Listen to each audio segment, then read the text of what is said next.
நமசிவாய வாழ்க. நான் உங்கள் சங்கீதா ராம்குமார். சனி வக்ர பலன்களை வந்து பார்ப்போங்க. சனி அப்படின்னு பார்த்தோம்னா ஜீவனக்காரகன்னு சொல்வோம், தொழில்காரகன்னு சொல்வோம், ஆயுள்காரகன்னு சொல்வோம். காலபுருஷ தத்துவப்படி சனி பகவான் 10 மற்றும் 11ஆம் வீட்டுகளுக்கு உரியவராக வர்றாருங்க. தர்ம கர்மாதிபதி யோகத்தை கொடுக்கக்கூடியவரும் சனி பகவான். ஒருத்தங்களுக்கான கர்மாக்களுக்கான பலன்களை கொடுக்கக்கூடியவரும் சனி பகவான் தாங்க. இப்போ கோச்சாரத்தில் சனி பகவான் பார்த்திங்கன்னா 7.5 சனியாக மகரத்துக்கு பாத சனியிலையும், கும்பத்துக்கு ஜென்ம சனியாகவும், மீனத்திற்கு விரய சனியாகவும், கடகத்துக்கு வந்து பார்த்திங்கன்னா அஷ்டம சனியாகவும் இருக்காருங்க. இப்போ வந்து பார்த்திங்கன்னா சனி வக்ரமாகிறாருங்க. வக்ரம் அப்படின்னா என்ன அப்படின்னா, சனிக்கு 5ஆம் வீட்டுக்கு எப்போ சூரியன் வராரோ அப்போ வந்து பார்த்திங்கன்னா சனி வக்ரமாவார். திரும்ப வந்து சூரியன் வந்து 9ஆம் வீட்டுக்கு, சனி இருக்கிற வீட்டுக்கு 9ஆம் வீட்டுக்கு சூரியன் வரும்போது வந்து பார்த்திங்கன்னா வக்ர நிவர்த்தி ஆகும். இந்த வக்ரம் அப்படிங்கிறது வந்து பார்த்திங்கன்னா கிட்டத்தட்ட 4.5 மாதங்கள் இருக்கும். என்னைக்கு ஆரம்பிக்குது அப்படின்னா ஜூன் 29ஆம் தேதியில் ஆரம்பித்து நவம்பர் மாதம் 15ஆம் தேதி வரைக்கும் சனி வந்து வக்ரம் அடைகிறாருங்க. இது வந்து கிட்டத்தட்ட 4.5 மாத காலம். இப்போ சனி கோச்சாரத்தில் எந்த நட்சத்திரத்தில் நிற்கிறாரு அப்படின்னா கும்ப ராசியில் சனி ஆட்சி பெற்று பூரட்டாதி நட்சத்திரத்தில் இருக்கார். அப்புறம் கொஞ்ச நாளில் வந்து பார்த்திங்கன்னா சதய நட்சத்திரத்துக்கு போகிறாரு. அக்டோபர் 5 வந்து பார்த்திங்கன்னா அவிட்ட நட்சத்திரத்துக்கு வராரு. கும்ப ராசியிலேயே தான் இருக்க போகிறாரு. அவர் வந்து வக்ரமாகி அடுத்த ராசி அப்படிங்கிற விஷயத்துக்கு வந்து பார்த்திங்கன்னா வரப்போகிறது இல்லைங்க. இப்போ இது நாள் வரைக்கும் இந்த போன சனி பயிற்சியிலிருந்து யாராவது எந்தெந்த ராசிக்காரங்களுக்கெல்லாம் சனி பகவான் மூலியமாக நல்ல பலன் கிடைச்சிதோ, இப்போ இந்த வக்ர பயிற்சி காலத்தில் குறிப்பாக இந்த 4.5 மாதம் உங்களுக்கெல்லாம் வந்து கொஞ்சம் சுமாராக தாங்க இருக்க போகுது. யார் யாரெல்லாம் சனி பகவானால் நிறைய பிரச்சனைகளுக்கு ஆளானாங்களோ அவங்களுக்கெல்லாம் வந்து பார்த்திங்கன்னா இந்த வக்ர பயிற்சியானது ரொம்பவே நல்லா இருக்க போகுதுங்க. இப்போ நம்ம ஒவ்வொரு ராசிக்கும் வந்து பார்த்திங்கன்னா சனி வக்ர காலம் என்னெல்லாம் பண்ண போகுது அப்படின்னு பார்க்கலாங்க. ஓகேவாக்கண்ணே? தனுசு ராசிக்காரங்களுக்கு இந்த சனி வக்ர பலன்கள் எப்படி இருக்குது அப்படின்னு சொல்லி பார்ப்போங்க. சனி பகவானை பொறுத்த வரைக்கும் உங்கள் 2 மற்றும் 3க்குரியவருங்க. 2, 3க்குரியவர் 3ஆம் இடத்தில் ஆட்சி பெற்று அமர்ந்திருக்கிறார். அதுவும் குறிப்பாக இப்போ 3ஆம் இடத்துலையே ஆட்சி பெற்று வக்ரம் அடையிறது உங்களுக்கு நல்லது தாங்க. அதில் எந்த விதமான மாற்றமும் கிடையாது. சனி உங்கள் 2 மற்றும் 3க்கு அதிபதினு சொன்னேன். 2ஆம் இடம் அப்படிங்கிறது குடும்பஸ்தானம்ங்க. நம்ம பேசக்கூடிய பேச்சுக்களை குறிக்கக்கூடிய இடம், நம்ம வாக்குஸ்தானம், பணவரவு ஸ்தானம் அப்படின்னு சொல்லி சொல்லுவாங்க. 3ஆம் இடம் அப்படிங்கிறது தைரிய வீரிய ஸ்தானம், இளைய சகோதர ஸ்தானம்னு சொல்லுவாங்க. இப்போ 2ஆம் அதிபதி வக்ரம் ஆகும்போது உங்களுக்கு திடீர் பணவரவு வருங்க. நீண்ட நாளாக ஒருத்தட்ட பணம் கொடுத்து வச்சுருக்கேங்க, அந்த பணம் எனக்கு வர மாட்டேங்குது அப்படின்னு நினைக்கிறவங்களுக்கு இப்போ அந்த திடீர்னு பணம் உங்களுக்கு வர்றதுக்கான வாய்ப்புகள் இருக்குது. குடும்பத்தில் ஏகப்பட்ட பிரச்சனை இருக்குங்க, அந்த பிரச்சனைகள்லாம் தீரவே மாட்டேங்குது அப்படின்னு நினச்சிட்டு இருக்கிறவங்களுக்கு இந்த 4.5 மாதத்தில் குடும்பத்தில் இருக்கக்கூடிய பிரச்சனைகள் நீங்கக்கூடிய ஒரு அமைதியான ஒரு சூப்பரான ஒரு நேரம் உங்களுக்கு வந்து வரப்போகுதுங்க. அதே மாதிரி கொடுத்த வாக்கை காப்பாற்ற முடியல அப்படின்னு நினச்சிட்டு இருக்கிறவங்களுக்கு இந்த சமயம் கொடுத்த வாக்கை காப்பாற்றுறதுக்கான ஒரு நேரம் இருக்குது.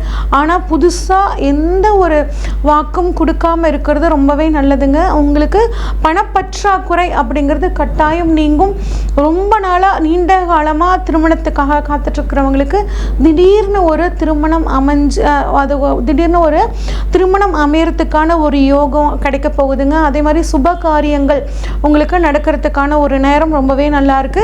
3, 6, 8, 12 இந்த இடங்கள்ல சனி வக்ரம் ஆகுறது அப்படின்னு பார்த்தீங்கன்னா ஒரு பெரிய தொல்லைகள் கொடுக்காது. ஏன்னா உங்களுக்கு 3ஆம் இடத்துலேருந்து சனி வக்ரம் ஆகுறாருங்க. அதே மாதிரி குடும்ப சொத்துக்கள் இருக்குங்க, அது நாங்கள் இன்னும் பிரிச்சுக்கல அப்படின்னு நினைக்கிறவங்களுக்கு இந்த சமயத்தில் அந்த குடும்ப சொத்துக்களை பிரிக்கும் போது உங்களுக்கு அது சாதகமாக மாறுங்க. அதே மாதிரி சகோதர உறவில் ஒரு திடீர் மாற்றம் இருக்கும். ஏற்கனவே சகோதரர்களுக்கும் உங்களுக்கும் ஏதாவது பிரச்சனை இருந்துச்சுன்னா அது வந்து இப்போ நீங்கக்கூடிய ஒரு யோகம் நேரம். ஆனால் இல்லை, ஏற்கனவே எங்களுக்கு நல்ல அண்டர்ஸ்டாண்டிங்கில் போகுது அப்படின்னா இப்போ அவங்கக்கிட்ட எந்த வாக்குவாதத்தையும் வச்சுக்காமல் இருக்கிறது ரொம்பவே நல்லதுங்க. அது மட்டும் இல்லாமல் எந்த ஒரு விஷயத்தையும் ஒரு தடவைக்கு 2 தடவை யோசித்து செய்கிறது ரொம்பவே நல்லதுங்க. உடல் ஆரோக்கியத்திலே பொறுத்த வரைக்கும் நல்லா இருக்குங்க. ஆனால் வந்து பார்த்திங்கன்னா ஜீரணம் சம்மந்தப்பட்ட பிரச்சனை, ஜீரண கோளாறு, அசிடிட்டி, உடல் சூடு சம்மந்தப்பட்ட பிரச்சனைகள் வர்றதுக்கான வாய்ப்புகள் இருக்குது. அதில் மட்டும் கொஞ்சம் கவனமாக இருங்க. புதிய தொழில் தொடங்கணும் அப்படின்னு நினச்சிட்டு இருக்கிறவங்க, அதுவும் எனக்கு லோன் கிடச்சி அதில் தொழில் தொடங்கணும் அப்படின்னு நினச்சிட்டு காத்துட்ருக்கிறவங்களுக்கு கட்டாயம் வந்து பார்த்திங்கன்னா லோன் கிடைக்கிறதுக்கான வாய்ப்புகள் இருக்குங்க. ஆனால் அந்த லோன் நம்ம திருப்பி அடைக்க முடியுமா, இந்த நிலத்தை வாங்கினோம்னா அதில் எதுவும் வில்லங்கங்கள் இல்லாமல் இருக்கா அப்படின்னு ஒரு தடவைக்கு 2 தடவை நீங்கள் யோசித்து செயல்படுறது நல்லதுங்க. சொத்துக்கள் வாங்கக்கூடிய யோகம்லாம் உங்களுக்கு இருக்குது, ஆனால் அதை நீங்கள் தெளிவாக எந்த வில்லங்கமும் இல்லாத சொத்துக்களாக பார்த்து வாங்கிறது ரொம்பவே நல்லது. உங்களுக்கு வந்து பார்த்திங்கன்னா மற்ற கிரகங்கள்லாம் எப்படி இருக்காங்க அப்படின்னு பார்த்தோம்னா, சனி பகவான் தான் 3ஆம் இடத்துலேருந்து 5, 9, 12 பார்க்குறாரு. குரு பகவான் உங்களுக்கு 6ஆம் இடத்துலேருந்து 10ஆம் இடம், 12ஆம் இடம், 2ஆம் இடம் அப்படிங்கிற இடத்த பார்க்குறாரு. அடுத்து ராகு கேதுக்கள் வந்து பார்த்திங்கன்னா ராகு 4ஆம் இடத்துலையும் கேது 10ஆம் இடத்துலையும் இருக்காங்க. இதெல்லாம் வச்சு பார்த்தோன்னா இந்த சனி வக்ரம் எப்படி இருக்குது, குறிப்பாக 3ஆம் பார்வையாக 5ஆம் இடத்தை சனி பார்க்குறாரு. இப்போ இதனால் என்ன மாதிரியான பலன்கள் நடக்கும் அப்படின்னா, பிள்ளைகளுக்காக சில செலவுலாம் வந்து பண்ணுவீங்க. குழந்தைகளோட படிப்புக்காக, குழந்தைகளோட எதிர்கால வாழ்க்கைக்காக நீங்கள் கொஞ்சம் இப்போ செலவு பண்ணக்கூடிய ஒரு சூழல் இருக்குங்க. அதே மாதிரி இந்த சமயத்தில் உங்களுக்கு குழந்தைகளை நினச்சி ஒரு மனக்குழப்பம் வரும். குழந்தைங்க அது படித்து முடித்த குழந்தைங்க, அதாவது டிகிரி படித்து முடிச்சுட்டாங்க அப்படின்னா அடுத்து பிஜிக்கு சேர்த்தலாமா, இல்லை வேலைக்கு சேர்த்தலாமா, இல்லைன்னா அவங்க ஃப்யூச்சருக்கு என்ன பண்ணுறது, இல்லை பிஜி படித்து முடிச்சுட்டாங்க கல்யாணம் பண்ணலாமா, இல்லை உத்தியோகத்துக்கு அனுப்பலாமா, இல்லை வெளிநாடு அனுப்பலாமா, இந்த மாதிரி குழந்தைகள் சம்மந்தப்பட்டு உங்களுக்கு ஏதாவது ஒரு மனக்குழப்பம் அப்படிங்கிறது இந்த சமயத்தில் இருக்குங்க. அதே மாதிரி பூர்வீக சொத்துக்களில் வந்து இருந்துச்சு அப்படின்னா, வில்லங்கங்கள் ஏதாவது இருந்துச்சுன்னா அது தீர்றதுக்கான ஒரு நேரமாகவும் இருக்குங்க. அதே மாதிரி கம்யூனிகேஷன் பேஸாக வச்சு தொழில் பண்ணுறவங்க கொஞ்சம் கவனமாக இருக்கணும். அது குறிப்பாக கம்யூனிகேஷன் ஃபீல்டில் வேலையில் இருக்கிறவங்களும் ரொம்ப கவனமாக இருக்கணுங்க. அதே மாதிரி ஏற்கனவே நாங்கள் லவ் பண்ணிகிட்டு இருக்கோங்க அப்படின்னு நினச்சிருக்கவங்க வந்து பார்த்திங்கன்னா இந்த சமயத்தில் உங்களோட காதலியோட குணங்கள் என்னன்னு உங்களுக்கு தெரிய ஆரம்பிக்கும். அவங்க வந்து நல்லவங்க நீங்கள் நினச்சிட்டு இருந்தீங்க அப்படின்னா அவங்களோட உண்மையான குணம் வெளிப்படும். இல்லை அவர் சரியில்லை, நான் வந்து பிரேக்கப் பண்ணிக்கலான் இருக்கேன் அப்படின்னு நினச்சிங்கன்னா இப்போ அவங்களோட நல்ல குணங்கள் உங்களுக்கு தெரிஞ்சு நீங்கள் வந்து சேரத்துக்கான ஒரு நேரமும் வந்து இந்த நேரம் இருக்குது. அடுத்து 7ஆம் பார்வை வந்து பார்த்திங்கன்னா சனியோட 7ஆம் பார்வை 9ஆம் இடத்துல படுதுங்க. அப்போ 7ஆம் பார்வை 9ஆம் இடத்துல படுறனால தந்தையோட உடல் ஆரோக்கியத்தில் கொஞ்சம் கவனமாக இருக்கணும். அவருக்கு ஒரு ஃபுல் செக்அப் பண்ணிக்கிறது அப்படிங்கிற விஷயத்தில் கொஞ்சம் கவனமாக இருங்க. அதே மாதிரி குறிப்பாக 9ஆம் இடம் அப்படிங்கிறது பயணத்தை குறிக்கும். பயணங்கள், அதாவது லாங் ட்ராவல்லாம் போகும்போது முடிஞ்ச வரைக்கும் இரவு நேர பயணத்தை நீங்கள் தவிர்த்துக்கிறது ரொம்பவே நல்லதுங்க. பயணத்துக்கு தேவையான முன்னேற்பாடெல்லாம் பண்ணிக்கிறது ரொம்பவே நல்லது. ஆன்மீக பயணங்கள் நிறைய வந்து முன்னெல்லாம் அடிக்கடி போனீங்கன்னா இப்போ அதில் சிறு சிறு தடைகள் வரும். அதனால் ஒன்றும் கவலைப்படாதீங்க. பக்கத்தில் இருக்க கோயில்களுக்கு போய் வழிபாடு பண்ணிட்டு வாங்க.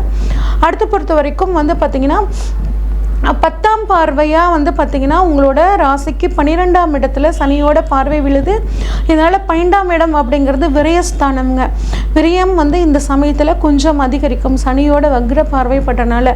கூடவே குருவோட பார்வையும் படுறனால அந்த செலவுகள்லாம் வந்து பார்த்திங்கன்னா சுப செலவாக மாறிடும்.